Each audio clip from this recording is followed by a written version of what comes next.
Hey guys, welcome back to my YouTube channel Jyoti Rohit Tiwari. Hope you all are doing well. So thumbnail और title देख के आपको पता ही चल गया होगा कि आज मैं किस टॉपिक पे बात करने वाली हूँ। बट वीडियो स्टार्ट करने से पहले मैं आपसे एक छोटा सा रिक्वेस्ट करती हूँ कि बिना स्किप किए वीडियो को शुरू से लास्ट तक देखिए, क्योंकि बहुत ही इंटरेस्टिंग वीडियो है और अगर आप शुरू से लास्ट तक देखेंगे तभी ये वीडियो आपको अच्छे से समझ में आएंगी। सो चलिए ज़्यादा लेट नहीं करते हैं, वीडियो को स्टार्ट करते हैं। Let get started. तो गाइस, सबसे पहले मैं आपको बता दूं कि मेरी शादी को 2 साल कंप्लीट होने वाले हैं। जैसा कि 1 महीने बाद मेरी शादी को 2 साल कंप्लीट हो जाएंगे और अभी तक बहुत लोगों को ये नहीं पता है कि मेरी शादी लव मैरिज है या अरेंज मैरिज है। और जिस टाइम पे मेरी शादी हुई थी उस टाइम पे भी बहुत लोगों ने ये क्वेश्चन किया था, मुझसे पूछा था कि आपकी शादी लव है या अरेंज है। तो जिसने भी पूछा था उसे मैंने रिप्लाई किया था कि मेरी शादी लव है या अरेंज है। और अब तो बहुत सारे यूट्यूब पे भी कमेंट आते हैं। मेरे पुराने वीडियो पे बहुत सारे लोगों ने पूछा है कि प्लीज़ आप शेयर करिए कि आपकी शादी लव है या अरेंज है। तो मैंने सोचा कि चलो मैं एक छोटा सा प्रॉपर वीडियो शेयर कर लेती हूँ जिससे आपको ये सारी चीज़ें पता चल जाएगी। तो गाइस, इसीलिए मैं आपसे रिक्वेस्ट करना चाहती हूँ कि इस वीडियो को ज़्यादा से ज़्यादा शेयर करिए ताकि दूसरों को भी ये बातें पता चले। सो गाइस, सबसे पहले मैं आपको बताना चाहती हूँ लव मैरिज और अरेंज मैरिज में डिफरेंस क्या होता है, कि लव और अरेंज में अंतर क्या है। तो सबसे पहले हम बात करते हैं लव मैरिज की, कि आप जिससे भी लव मैरिज करते हो उसको आप कुछ साल पहले से जानते हो। 2 साल, 4 साल, 6 साल, 8 साल ऐसे पहले से आप उसको जानते हो और दोनों को एक दूसरे के बारे में काफ़ी कुछ पता होता है, फिर आप ये शादी करते हो।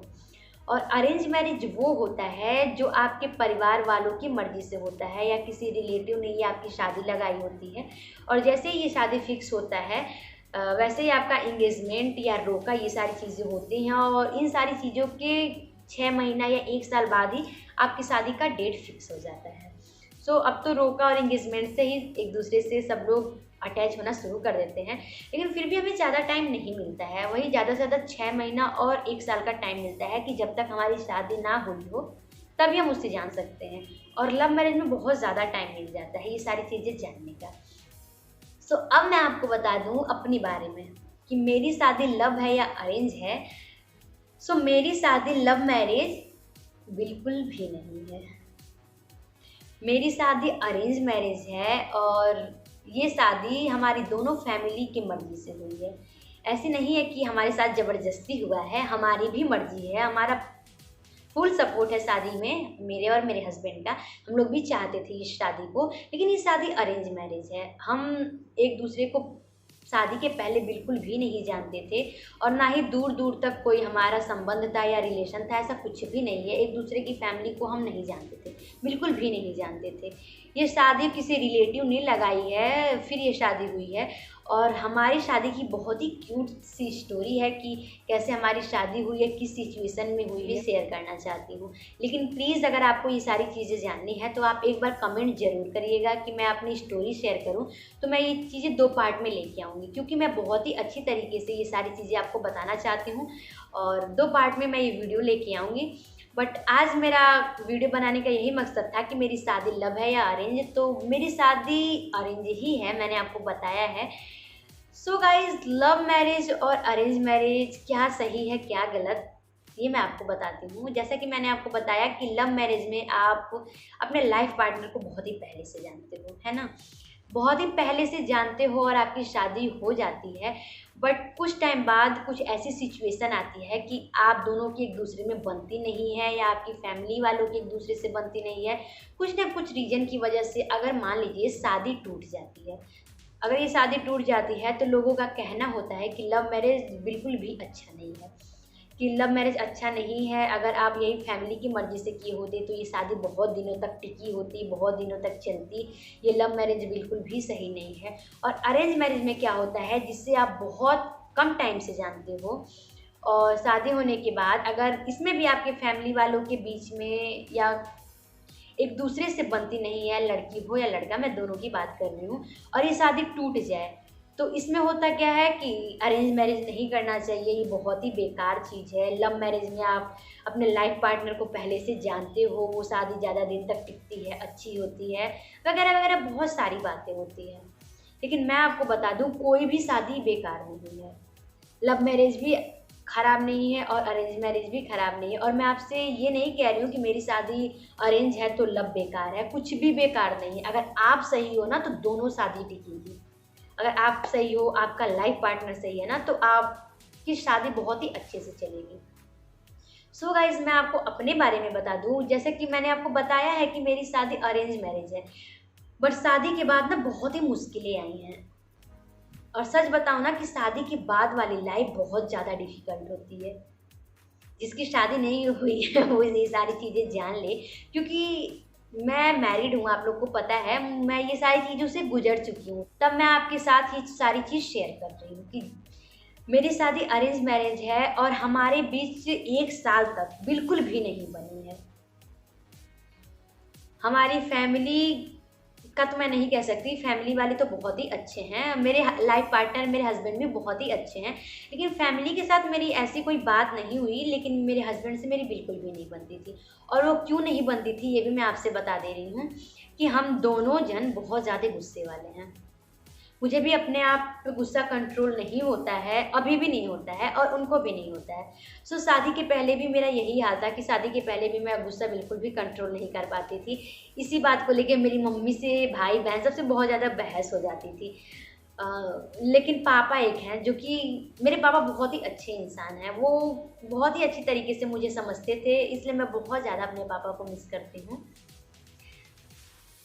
अगर कोई भी बात मेरे घर में होता था तो पापा बस यही कहते थे कि उसको तुम लोग कुछ देर के लिए छोड़ दो, अगर कुछ देर वो अलग बैठेगी या चुप रहेगी, उससे कोई बातें नहीं करेगा तो अपने आप शांत हो जाएगी। और सच में मेरे साथ यही होता था, मैं कुछ देर तक बैठती थी और शांत रहती थी, मेरे से कोई बात नहीं करता था ना, फिर मुझे ये रिलीज़ होता था यार कि मेरी गलती है। फिर मैं सारी गलती अपने ही देती थी और मेरा गुस्सा शांत हो जाता था, और जिससे साथ मैं गलती की रहती थी उससे मैं सॉरी जाके बोलती थी, उससे मैं माफ़ी मांगती थी। और मेरे हस्बैंड का भी यही हाल है, वो बहुत ज़्यादा गुस्सा वाले इंसान है, वो अभी भी उनका गुस्सा बिल्कुल भी कंट्रोल नहीं होता है। शादी के बाद हम दोनों में थोड़ी बहुत बातें होती रहती थी, तो बहुत तेज़ हम दोनों गुस्सा करते थे।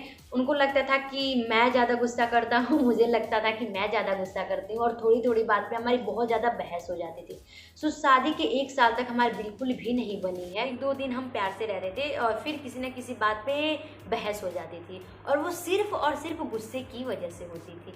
अगर उस टाइम पे मैं गुस्सा कंट्रोल कर लेती ना तो ये अपने आप शांत हो जाते, और ये अगर गुस्सा कंट्रोल कर लेते तो मैं अपने आप शांत हो जाती, लेकिन दोनों में सब्र नहीं था।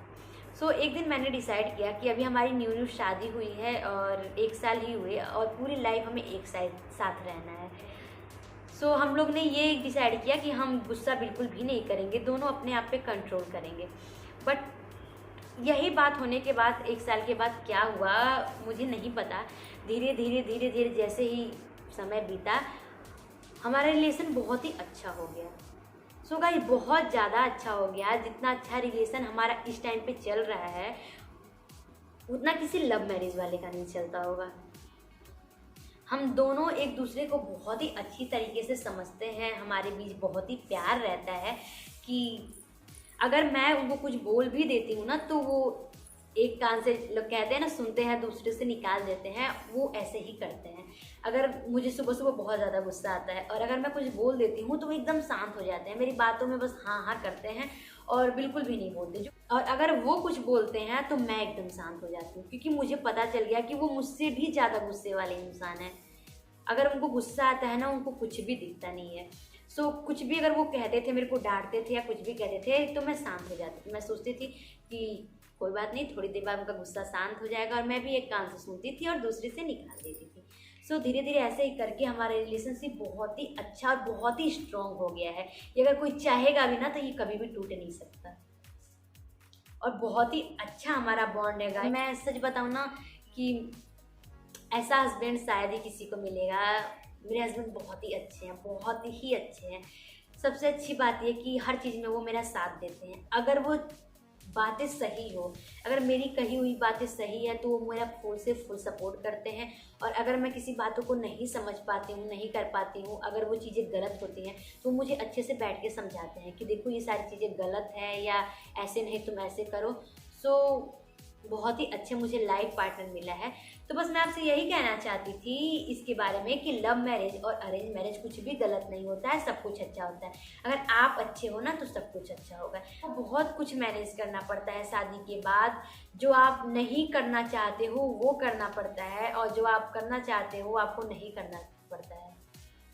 सो गाइज, मैं आपसे यही कहना चाहती हूँ कि आप कैसे भी हो, शादी के पहले आप बहुत कुछ करते हो या जैसे भी हो, लेकिन शादी के बाद आपको बदलना पड़ेगा।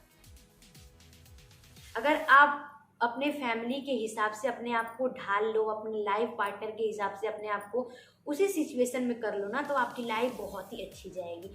आपके फैमिली से भी आपको बहुत ज़्यादा प्यार और सपोर्ट मिलेगा, और आपके लाइफ पार्टनर से भी आपको बहुत ज़्यादा प्यार और सपोर्ट मिलेगा, क्योंकि वो जो कहते हैं वो करो। क्योंकि किसी की भी फैमिली या किसी का भी हस्बैंड किसी को गलत नहीं करने के लिए बोलेगा, सही ही बोलेगा। जैसे आप अपने घर वाले, अपने मम्मी पापा की बातें मानते हो, वैसे आप अपने ससुराल वालों की बातें मानो। सो गाइस, जैसा कि आपने क्वेश्चन किया अरेंज और लव का, तो मैंने इसके बारे में बहुत कुछ बता दिया, शायद मैं कुछ ज़्यादा ही बोल गई। सो गाइस, एक छोटा सा ब्लॉग मैं आपके साथ शेयर कर रही हूँ, और वीडियो पसंद आए तो लाइक कमेंट शेयर ज़रूर से ज़रूर करिएगा। और चलिए फिर मिलते हैं किसी नेक्स्ट वीडियो में, तब तक के लिए बाय बाय।